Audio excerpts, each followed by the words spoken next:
का domestic defence production 1 lakh crore सालाना के आंकड़े को पार कर चुका है। इस समय अप्रॉक्सीमेटली 1,08,000 मोर देन 1,08,000 करोड़ तक पहुंच चुका है। साथियों, हमने मेक इन इंडिया और डिफेंस इंडस्ट्रियल कॉरिडोर्स जैसे इनिशिएटिव्स के माध्यम से यह इंश्योर किया कि हम भारतीय सेनाओं के लिए अत्याधुनिक हथियार भारत में ही निर्मित करें, यदि संभव हो तो हम उसका एक्सपोर्ट भी करें। और जब हमने डिफेंस सेक्टर में एक्सपोर्ट की ओर ध्यान देने की बात की, तब हमारे इस प्लान को कई लोगों ने बहुत ही शंका की दृष्टि से देखा और यह कहा कि संभव नहीं है। और इसलिए कहा क्योंकि भारत का रक्षा औद्योगिक क्षेत्र कभी भी एक्सपोर्ट के लिए कभी नहीं जाना जाता था। इंपोर्ट के लिए तो जाना जाता था, लेकिन एक्सपोर्ट के लिए कभी नहीं जाना जाता था। हम तो हमेशा आर्म्स एंड इक्विपमेंट इंपोर्ट करने के लिए जाने जाते थे, एक्सपोर्ट करने के लिए नहीं। आर्म्स एंड इक्विपमेंट खुद अपने ही देश में बनाकर और उसे दूसरे देशों को एक्सपोर्ट करना, यह एक ऐसा काम था जिसे करने के लिए आपको अपने कंफर्ट जोन से बाहर निकलना होता है। लेकिन पुरानी सरकारों ने इस कंफर्ट जोन से बाहर निकलने का कभी भी प्रयास ही नहीं किया और वह शॉर्ट टर्म गेन की ओर ही अपना ध्यान बराबर लगाती रही। साथियों, प्रधानमंत्री जी की लीडरशिप में हमारी सरकार ने इस कंफर्ट जोन से बाहर निकलकर भारत को रक्षा औद्योगिक क्षेत्र में, डिफेंस इंडस्ट्रियल सेक्टर में एक्सपोर्टर्स की लिस्ट में भी ऊपर तक ले जाने की योजना बनाई।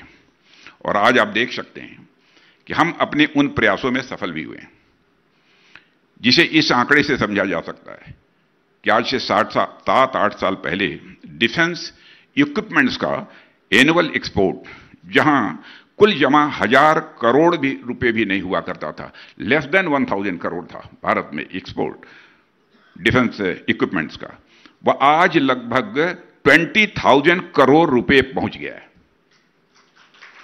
यह मैं 5-6 साल पहले की बात कर रहा हूं जी। अप्रॉक्सीमेटली 900 या 1,000 या 1,100 करोड़ था, आज वो अप्रॉक्सीमेटली 20,000 करोड़ रुपए पहुंच गया है। हम एक समय दुनिया में हथियारों के सबसे बड़े आर्म्स इंपोर्टर थे, लेकिन आज हम टॉप 25 आर्म्स एक्सपोर्टर्स की लिस्ट में आकर खड़े हो गए।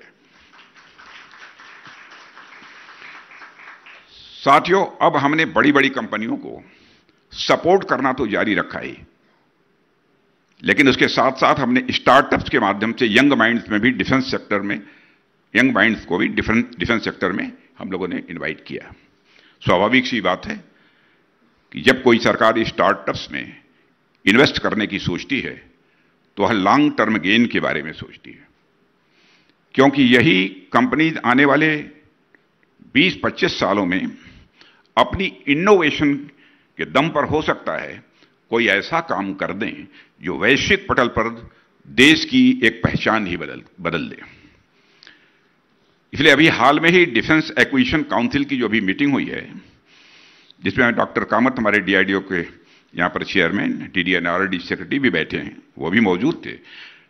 डिफेंस एक्विजिशन काउंसिल की जो मेरी चेयरमैनशिप में मीटिंग हुई, उसमें भी हमने स्टार्टअप्स को प्रमोट करने के अनेक इफेक्टिव स्टेप्स उठाए हैं। और मैं जानता हूं कई हमारे सहयोगी ने कहा कि साहब ये कुछ जोखिम भरे कुछ ये कदम है।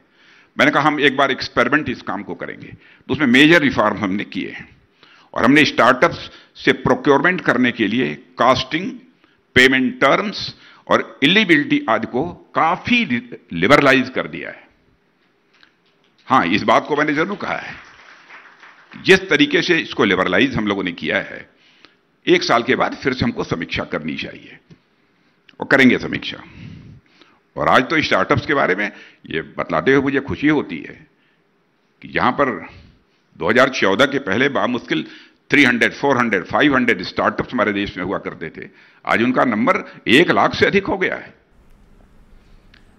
साथियों, वर्तमान समय में दुनिया जिन हालातों से गुजर रही है, आप सब भी आकलन करते हैं कि टेक्नोलॉजी हर मामले में एक बड़ा वैरियर बनकर उभरी।